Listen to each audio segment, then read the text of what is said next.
नमस्कार। आज मैं आपके साथ एक ऐसी घटना के बारे में बात करने वाला हूँ जो कि आप तक पहुँचना बहुत ज़रूरी है। और वो घटना को सुनने के बाद आप पूरी तरीके से शॉक हो जाओगे कि क्या ऐसा भी होता है?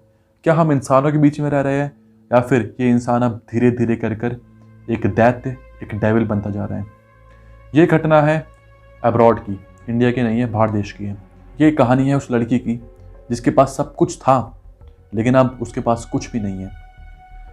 वो लड़की 21 साल की जिसका नाम है एना लिकोविया, जो कि एक मेडिकल स्टूडेंट है, पढ़ाई में काफ़ी होनहार है और दिखने में बेहद खूबसूरत है।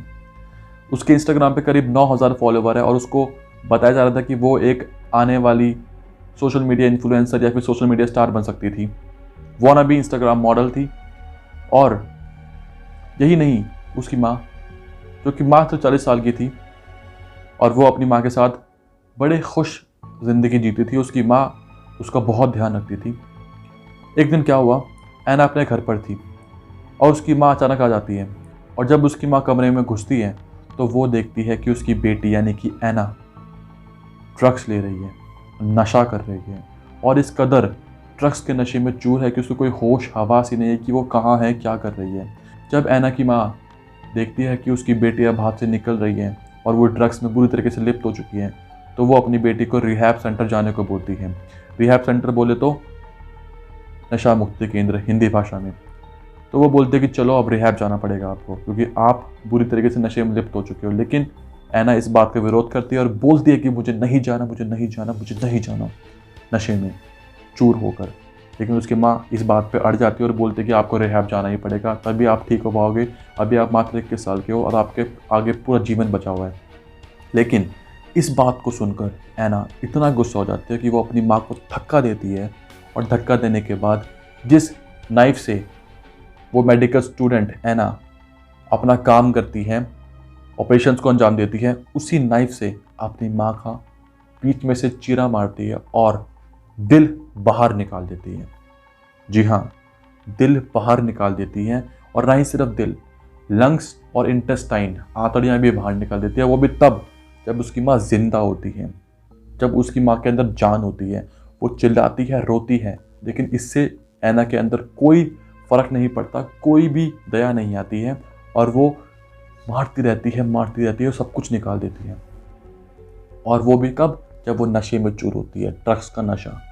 ये नशा इंसान को किस कदर हैवान बना देता है वो आप इस स्टोरी को सुनकर समझ जाओगे। इसके बाद जब उसकी माँ मर जाती है, एना जाती है, शावर लेती है, सारा खून वून साफ करती है और उसके बाद अपने बॉयफ्रेंड को कॉल करती है कि baby let's go for a date. और फिर वो अपने बॉयफ्रेंड के साथ डेट पे जाती है उसी दिन जिस दिन वो अपनी माँ को मार देती है, दिल निकाल कर।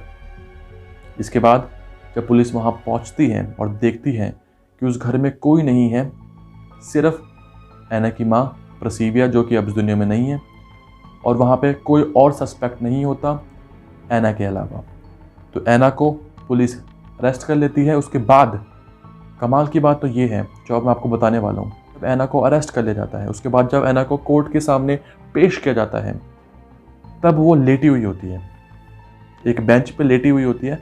फिर जज आता है, जज के आने के बाद वो खड़ी उठती है और खड़े उठने के बाद वो अपने नेल्स को घिस रही होती है और नेल के अंदर कचरा निकाल रही होती है।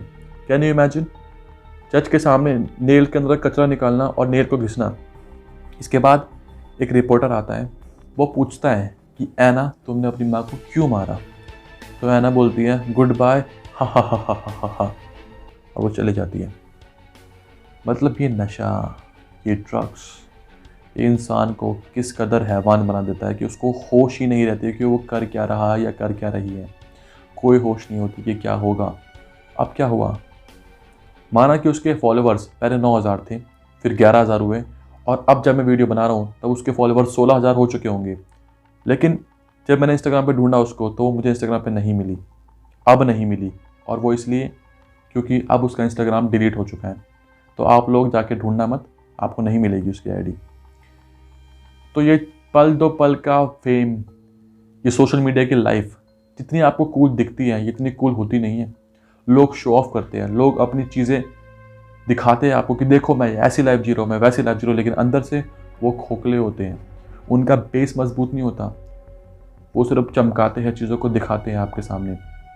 और यही दिखावा, यही नकली वर्चुअल वर्ल्ड की ज़िंदगी अंदर से इतनी भयानक होती है, ये आपने देख लिया होगा। और ऐसा नहीं कि कोई गरीब फैमिली की थी, कोई अकल नहीं थी, एजुकेशन नहीं थी, सब कुछ था। मेडिकल स्टूडेंट थी, पढ़ाई में होशियार थी, दिखने में भी बहुत खूबसूरत थी, लाइफ पूरी सेट थी। लेकिन एक चीज़ जिसके बाद उसकी ज़िंदगी ख़राब हो गई, ना ही सिर्फ उसकी ज़िंदगी, उसकी माँ तो अब दुनिया में नहीं रही, और उसके पिताजी अब उससे अलग हो चुके हैं। अब उसके पास कुछ भी नहीं है, पूरी फैमिली ख़त्म हो चुकी है एक तरीके से बताया जाए तो। और अब जब वो जेल में है तो वो रिग्रेट कर रही होगी कि मैंने क्या कर दिया, और करा भी कब? नशे में। कुछ याद भी नहीं कि मैंने क्या किया होगा।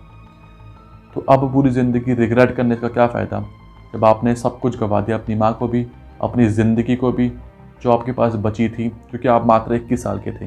तो ये घटना के बारे में मैंने आपको क्यों बताया? क्योंकि इसमें एक फैक्टर था, एक नहीं, इसमें 2 फैक्टर थे। एक तो वो ज़िंदगी जो सोशल मीडिया पे लोग जीते हैं और आपको दिखाते हैं कि काफ़ी कूल है, बट ऐसा कुछ भी नहीं होता, वो सब फेक होता है, सिर्फ शो ऑफ होता है। और दूसरा नशा, ड्रग्स, जिसको लोग बोलते हैं कि क्या यार कूल है, लेट्स डू इट मैन। इसको नहीं लेंगे तो सोसाइटी वाले बोलेंगे कि क्या कर रहे हो यार, आपने कुछ किया नहीं ज़िंदगी में। तो ये कूल और ये सुपर ड्यूड बनना, ये ज़िंदगी नहीं है। अपना बेस स्ट्रॉन्ग करना, और ये ध्यान रखना कि आपके साथ आपकी फैमिली भी है। आप रियल वर्ल्ड में जियो, ना कि वर्चुअल वर्ल्ड में। फैमिली को भूल गए, लेकिन बॉयफ्रेंड के साथ डेट पे जाना आपको ज़रूरी लगा।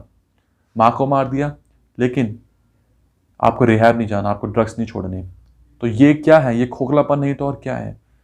तो इस घटना से आप शॉक तो बहुत हुए होंगे, लेकिन आपको सीख भी मिली होगी कि ये दिखावा, ये छल, ये खोखलापन, ये ज़िंदगी नहीं है। मजबूत बेस, सेटलमेंट और अपने परिजनों का साथ, ये ज़िंदगी है। तब तक के लिए धन्यवाद।